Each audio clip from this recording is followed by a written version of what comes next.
Welcome to All Things Green. I'm Shelby, and today I'm joined by a very special guest. Scott Colosimo is the founder of Land, a company that manufactures two-wheel e-mobility and swappable batteries. Scott, thank you so much for being here. Thanks for having me. I'm glad that you're here today. Let's start with something easy. Tell me where you're from. From Cleveland, Ohio. Born and raised? Born and raised, moved away for quite a few years, but I moved back about 2009. And where were you when you moved away? Be easier to tell you where I wasn't. Okay, great. I started up in Detroit, then flew all over the U.S., moved to Germany, and then when I started my first company was all over Southeast Asia, India, but was based in Ohio back then. Tell me about that first company. Sure. My first company or the first place I went? I guess both. Let's start with the first place you went, I guess. Sure. So my path to entrepreneurship was non-traditional. So I went to art and design school and started in the automotive industry. And, some of the first projects I worked on were battery electric vehicles, hybrid vehicles. Went for a few years in the automotive industry, exited, worked for a company called Tektronic Industries, very large consumer brands company. And then started my first company, Cleveland Cycle Works, in 2009. Got it. Let's talk about CycleWorks. Tell me more about what it is and how you got that started. Cool. So Cleveland Cycle Works was, I would consider that like my crash course business school because I went to art school, so I did not have a lot of kind of business cred, but no better way to learn than with your own money and trial by fire. So we scaled up a motorcycle manufacturing company starting in 2008, made it official in 2009, and then we manufactured small displacement gas motorcycles that sold in 27 countries. So we quickly went from like a small local brand to a global brand. Got it. So from art and design, you go into motorcycles. What's the motivation for motorcycles in particular? They like absence makes the heart grow fonder, I guess. So I grew up around motorcycles, but was forbidden from riding motorcycles.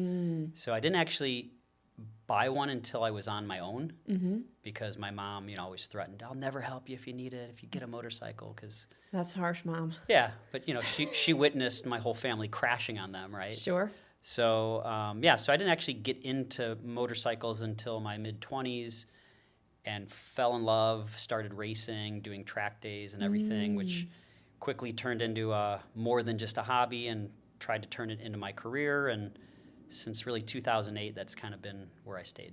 Sounds like a career and maybe a little bit of an obsession in a good way. Yeah, I call it an addiction. And that's what we find with mobility, especially two-wheel mobility, is it's so easy to do anything else.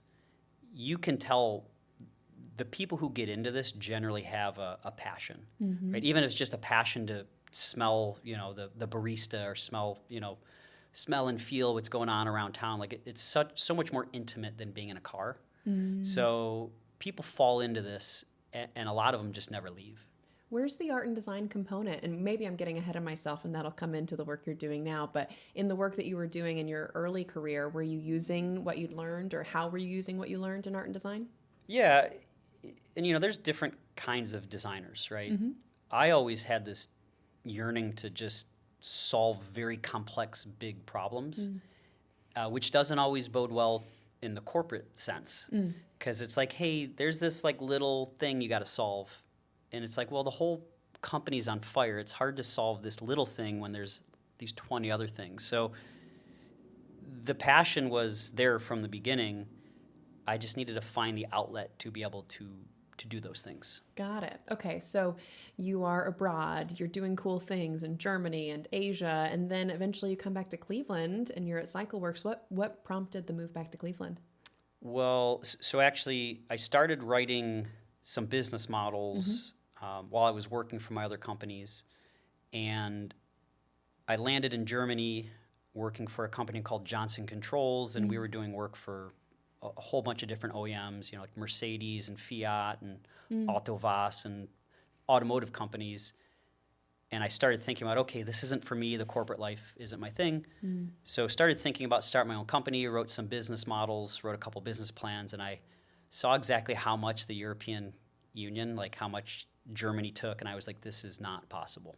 So I was like, all right, it's not going to happen in Europe. And at that time, my girlfriend, wife now, was like, hey, like, what are you doing? And I was like, all right, time to kind of find a different path, right? So, and I was looking to get out of the corporate life as well. Got it. Yeah. I think you also told me while we were prepping that you also did some consulting work trying to get corporate businesses set up for success in going green, going clean. Can you tell me more about that? Sure. So, well, that's kind of twofold. So, I funded my first company by originally doing our own work, but consulting for corporations, and just kind of design and engineering services for corporate. So that was the first kind of rendition of that. Fast forward a decade later, and we actually started working with a company called EY. And that's where we started getting into more of the ESG work. We started getting more into the kind of knowing your product and being able to understand kind of where the materials are coming from, and then kind of implementing that across our company. Got it. Can you tell me a little bit more about what that work looks like? Like, what is that? You're coming into a meeting with an EY. What are they asking you to deliver at the end of that contract? Sure. Well, so to be clear, we never consulted for EY. Okay, sure. Yeah, sure. so we were never.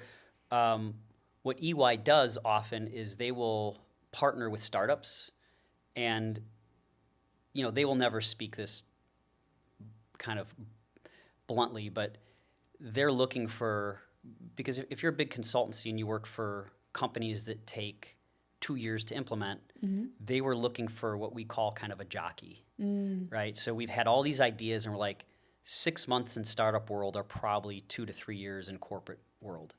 So we can take ideas and implement them very quick. So we had this idea for what we called battery fingerprint. They kind of branded battery passport, where you blockchain, and it's funny because we don't care about buzzwords, we care about tech, where you take all the information from that battery, right? Is it recycled goods? Where did the minerals come from? And then you link that forever to that product. And then we also link the usage of that product. So now we know when because batteries are, they will outlive, there's a useful life in mobility, and then they can go into other things. So now we know when they come out of mobility, how good are they for second life, right? Is this a battery we're going to put into energy storage? Are we expecting to last 5 years, 10 years? Is that battery completely spent, right? We've even got GPS and impact inside the pack. So like we could tell, okay, well this battery's lived a really rough life. So we're going to recycle this one. This one's not even going to go into second use. So, and then that by blockchaining it, the data goes into in the cloud, and it's stored there, and then it's linked to that battery forever. Got it. And I think we talked earlier. I don't like bullshit. And in our space, there's so much BS. And ESG has kind of become synonymous with just, well, we're going to do all this bad stuff, and then we're going to put paper on top of it to make it look like we did good. Sure. And that's something I inherently don't subscribe to. So we're like, how do we actually do good? How do we actually put some metrics behind what we're doing? And then, does it matter, right? Like, is what we're doing, does this actually matter? And, when I look at sustainability of a business model. Sure. Right? How do we grow a long-term sustainable business? And to me, that keeps people employed. It keeps us growing, keeps our investors happy. And to me, like, keeping our business alive is the most sustainable thing I could do. Awesome. There were a lot of things you just said that I learned a lot from, and there were also things where I have follow-up questions because I don't necessarily know what they mean. So give me like your 30-second version of what blockchain means in terms of a battery. Like, how does that, maybe that's a complicated question, but how does that function? We can make it real simple. So our batteries are like an iPhone with a huge energy storage on them, right? So our batteries are human scale. anywhere from 27 pounds to about 48 pounds. And they're made for smaller devices. So anything from e-bikes to e-mopeds to motorcycles, delivery robots. They could even power like a welder, right? So we've got these small human scale batteries, and they're always connected. So we leaned into that and said, well, what can you do with an always connected battery? It can't be stolen. So if it's always connected, we always know where it's at. We could geofence it, right? We can. That was like the very beginning. Got it. But because that battery's always connected, the data that it's spinning off can be captured. And we can throw away data that doesn't matter, but like if there's an event like a crash, that's recorded. And then that always stays with the battery, say, hey, this impact was so-and-so. Or if the battery's always supercharged, right? If the battery's always pushed to its max, charged to 100% quick and then discharged, we know that. So because these batteries are so valuable and it takes so much time and effort to make them, we want to use them in a second source, which is for energy storage, right? Energy is becoming a really big issue. So we don't want to have to remake these, tear them out, and recycle them. We want to be able to take that package and know that we could put into energy storage for 12 months, 24 months, 3 years, 5 years, whatever it needs to be. So all that blockchain means is we take that data, because it's always connected, it's putting it into the cloud, some other buzzwords. It goes to a big data lake, and then you compound that data. But in a real sense, it just tells you second, third, fourth use, like what has this battery been through and what's it good for? Got it. Does that help? Yeah, it does. Okay, it does. Cool. Yeah, thank you for that. So let's get into what you're doing now. I think we're kind of going that direction anyway. So tell me more about Land. That's what we introduced you on. We know that you're doing e-mobility and swappable batteries. Where did the company come from? What was like the spark for this? That's a great question. So I think we went like super deep, but now let's... Yeah, I think we got to go back. Let's start from the top. Yeah. So, because I've been obsessed with mobility, right? Cars and bikes and planes and trains and snowboards and bicycles, anything that moves, it's kind of a big passion of mine. And because I had so much experience with manufacturing gas motorcycles, the obvious transition was to do electric motorcycles, at least in my mind, right? Can I ask what made that obvious to you? Like what made you go, why not just keep doing gas motorcycles? Why e-bikes now or Sure. e-motorcycles? There's a lot of reasons, but I can say there's three kind of defining moments. So ethanol has been put into our fuel supply. Ethanol absorbs water. If you have a small container of gas that now has ethanol in it, it absorbs water, evaporates, and leaves gum. So small gas engines are having a lot of problems with ethanol in the fuel supply, right? Not a political statement, just a factual statement. Sure. And especially in the Midwest where you store vehicles for any period of time, we were having a lot of issues. The ethanol in the fuel supply made very angry customers, right? Because why doesn't this thing work? And it's like, oh, well, hard to explain. Yeah. And then globally, the government has clearly put headwinds in the way of us continuing with gas. So again, not a political statement, just a fact. It has become very difficult to sell bikes in India that are gas. Very difficult to sell bikes in Europe that are gas.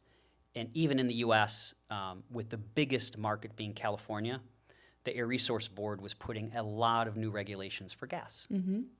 So we looked at this and said, well, we can continue as a small company to spend $1.5 million a year to do all the compliance for evaporative emissions and exhaust emissions, all this, right?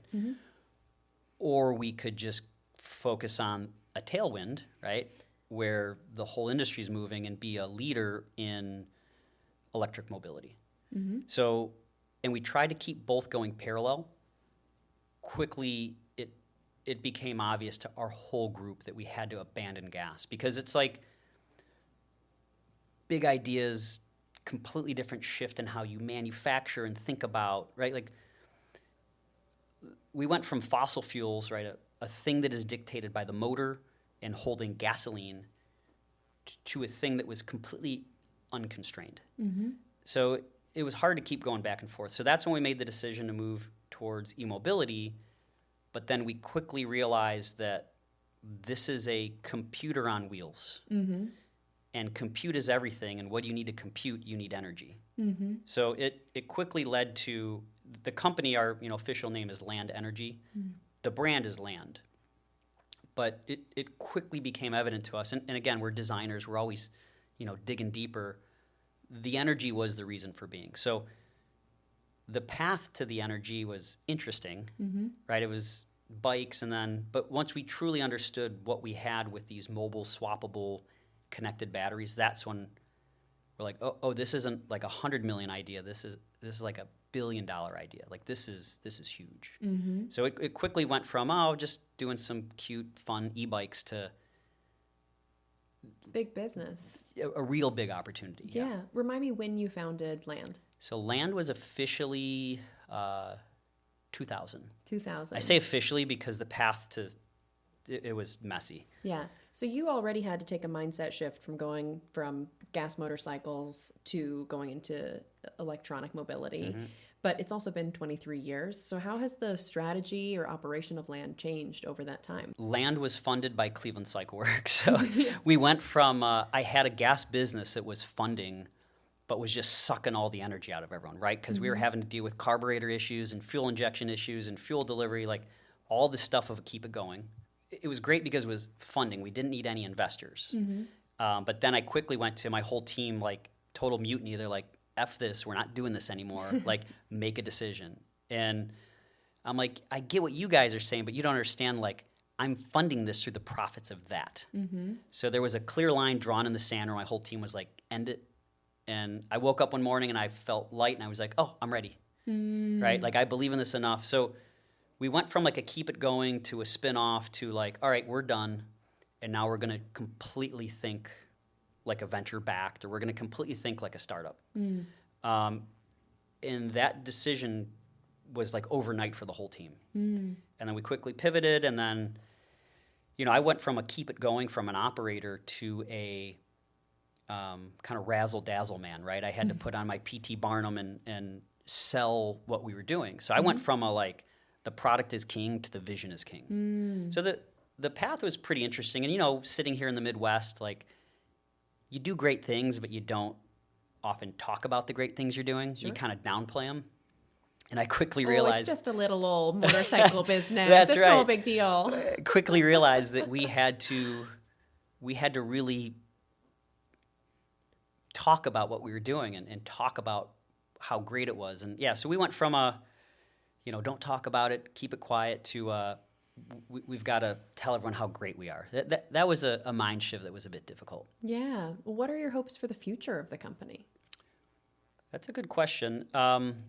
Well, we're working with EY again here, and we want to get the battery factory moving now.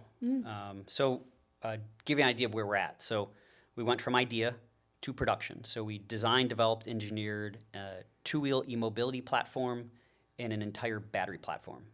So and we did it with very little money. We did that with about $3 million. Put that in perspective, so it took our competitors $50 to $100 million to do that, right? And we did it on 3. Now there's a lot of know-how, right? Everyone that is in the team has done connected devices or motorcycles, or we've all been in the space. So I think with the collective kind of brain trust, we were able to get there quickly. So we're in production. We're doing probably do over 1,000 vehicles in the next 12 months and over 1,000 batteries. So now we're leaning heavily into connected battery. We're creating our own IP, BMS, connectivity modules. We're creating all the hardware ourselves. So the next step is to be, call it a 0.5 giga plant, right? We're scaling up now the battery manufacturing. And to be clear, we don't do the battery. We don't do the cell. Okay. We do everything around the cell. Okay. So we work with cell providers to do the battery, but lithium-ion batteries, it's not like a AA battery.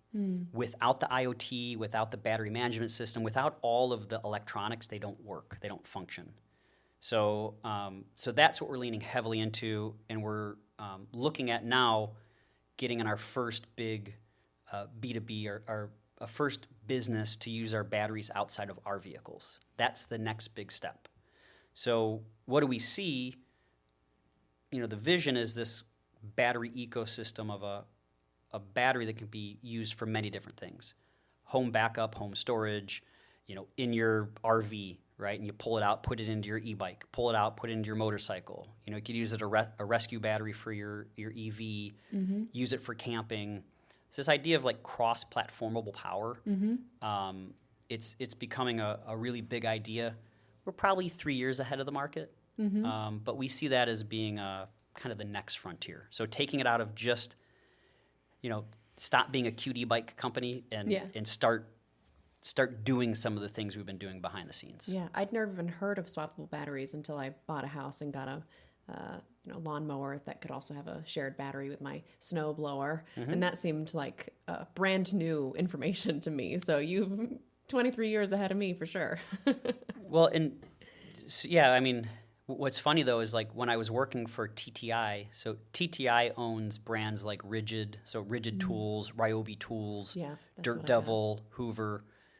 We were working on swappable batteries for vacuums, for like stick vacs. So got a little exposure to that and saw how big of an idea that could be. I think TTI is probably over 12 billion still. And everyone says, oh, well, Milwaukee Tools or, Rigid Tools or Ryobi Tools. And I think like, oh, well, Ryobi batteries. Yeah. Right? Yeah. I think Ryobi platform. I think of it slightly different. I mean, the battery's what sold us, because we have, Ryobi products in the house, and that was because we thought, why do I want to charge more than one? Yeah. Well, and that's where the being in the industry, that's where we see how big this is becoming, because we're moving from a world of things that move to a world of things that compute.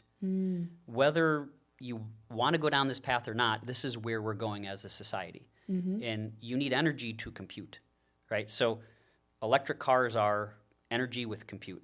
Electric bikes are energy with compute. Electric lawnmowers are maybe energy with not a lot of compute, but energy being used, right? Sure. So we look at that and we're saying, well, if everything's moving to compute, you really need energy storage. And something we don't talk about a lot, but the big focus is doing it here in the U.S. And that's one thing we're leaning heavily into is our U.S. manufacturing, vertically integrating in a big way in the Midwest, locally sourcing. And, of course, when we move to Europe and we move to other countries, we will locally source for those locations.